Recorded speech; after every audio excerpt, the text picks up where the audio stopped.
Резкий рост цен на плодовочную продукцию в России в 2024 году был обусловлен рядом факторов, как отмечают эксперты. Увеличение цен на плодовочную продукцию более чем вдвое превысило уровень инфляции и составило 22,9%. Основными причинами такой динамики стали увеличение издержек сельхозпроизводителей и снижение посевных площадей ключевых агрокультур. Например, сборы картофеля в России сократились на 15% по сравнению с предыдущим годом. Аналогичная ситуация наблюдалась и с другими овощами, такими как капуста, лук и морковь. По результатам прошлого года картофель стал самым подорожавшим продуктом питания в России. Его розничная стоимость увеличилась на 92%, достигнув 57 рублей за килограмм.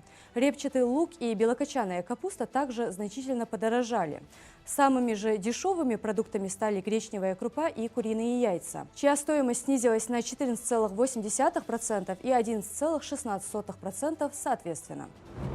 Президент Владимир Путин выразил мнение о успешности прошедшего года для российской экономики на совещании по экономическим вопросам.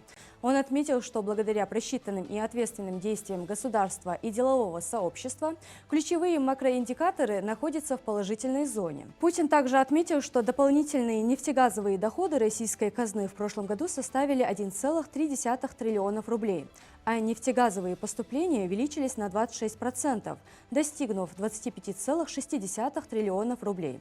Это на почти 800 миллиардов рублей больше, чем предполагалось правительством. В конце прошлого года на прямой линии президент отмечал, что рост российской экономики на весь 2024 год оценивается в 3,9%.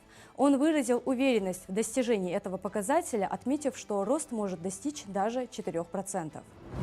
На пресс-конференции в ТАСС заместитель министра экономического развития России Сергей Назаров сообщил, что количество доступных туристам мест размещения в 7 регионах Северо-Кавказского федерального округа за последние 15 лет увеличились в 3,5 раза. Он отметил, что 6 из 10 особых экономических зон туристско-рекреационной направленности в России расположены на Северном Кавказе и находятся в управлении Кавказ.рф.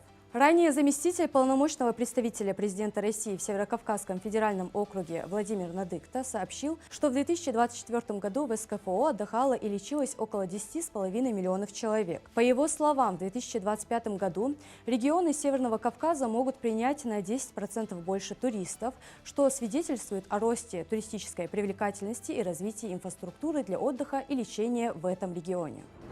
В 2025 году государственная поддержка сельского хозяйства России оценивается в 507,4 миллиардов рублей, где 351 миллиард рублей предполагается выделить на госпрограмму по развитию сельского хозяйства, 115,9 миллиардов рублей на госпрограмму «Комплексное развитие сельских территорий» и 40,7 миллиардов рублей на госпрограмму по мелиорации. Несмотря на то, что на первый взгляд это кажется снижением по сравнению с предыдущими годами, важно отметить, что в прошлом году также начинали с других цифр. Зависимость объема господдержки от ставки Центрального банка подчеркивает гибкость и адаптивность бюджетных мероприятий. Повышение ключевой ставки ЦБ может привести к корректировке бюджета в сторону увеличения господдержки, что позволит изыскать дополнительные источники финансирования. Завершаем выпуск экономических новостей. Информация о курсе валют на сегодня.